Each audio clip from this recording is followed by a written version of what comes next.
धन्यवाद अंकिता. तपशिलातल्या या विविध बदलांच्या अनुषंगाने आपल्याला काही निष्कर्ष प्राथमिकदृष्ट्या मिळू शकतात. सौमेन मुखर्जींपर्यंत जाऊयात. बंगालातली परिस्थिती वेगाने बदलतीये आणि जो उंदरा मांजराचा खेळ आहे तशा पद्धतीची स्थिती दिसते. भारतीय जनता पार्टी आणि तृणमूलमध्ये 90-91 असेल, 60-40 असेल, जे जे काही आकडे येत आहेत त्यात फार अंतर नाहीये असं आत्ता दिसायला लागलेलं आहे. आता पोस्टल बॅलेट बहुतेक आटपतायत. टपाली मतांची मोजणी बहुतेक ठिकाणी आटपते आणि पहिले डबे उघडायला सुरुवात होईल.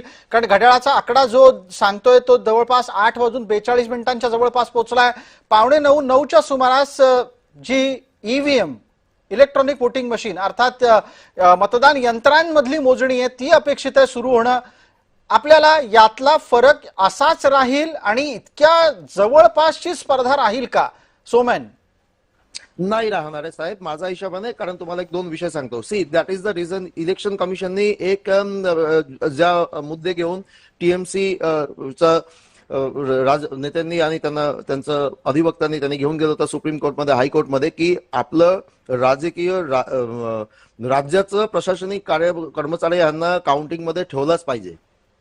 आणि इलेक्शन कमिशन, केंद्रीय इलेक्शन कमिशन, चुनाव आयोगाने सांगितले नको, आम्ही केंद्रीय राजनैतिक कर्मचारी यांनाच, केंद्रीय प्रशासकीय कर्मचारी यांनाच ठेवूया काउंटिंग प्रोसेसमध्ये. ही जी कारण आहे, सी ममता बॅनर्जींचं त्यांचा पाठीमागून त्यांचं जो प्रशासकीय अधिकाऱ्यांमध्ये जेवढा मोठा प्रतिसाद होता ते तुटलेला दिसते.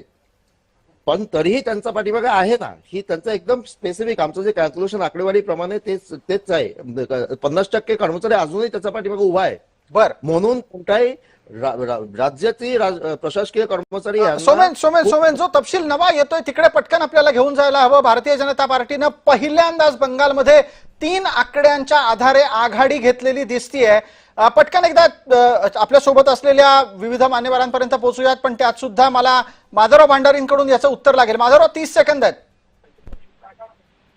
एकतर मी सुरुवातीपासून सांगतोय तसं की यावेळेचे निकाल सगळ्यांनाच आश्चर्यकारक असतील.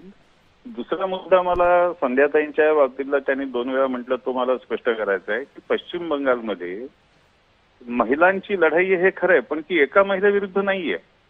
एका महिलेने पश्चिम बंगालमधल्या संपूर्ण महिला वर्गाच्या विरुद्ध जे अत्याचार आणि हिंसाचार चालवलाय तो मुद्दा या निवडणुकीत महत्वाचा आहे.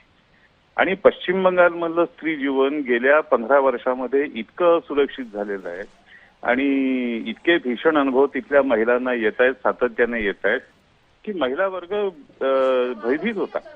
आणि म्हणून त्या सगळ्या महिला वर्गाला दिलासा देण्यासाठी जेव्हा यंत्रणेचा उपयोग योग्य पद्धतीने केला, सुरक्षेच्या व्यवस्था केल्या, महिलांचा मतदानाला टक्का वाढलाय.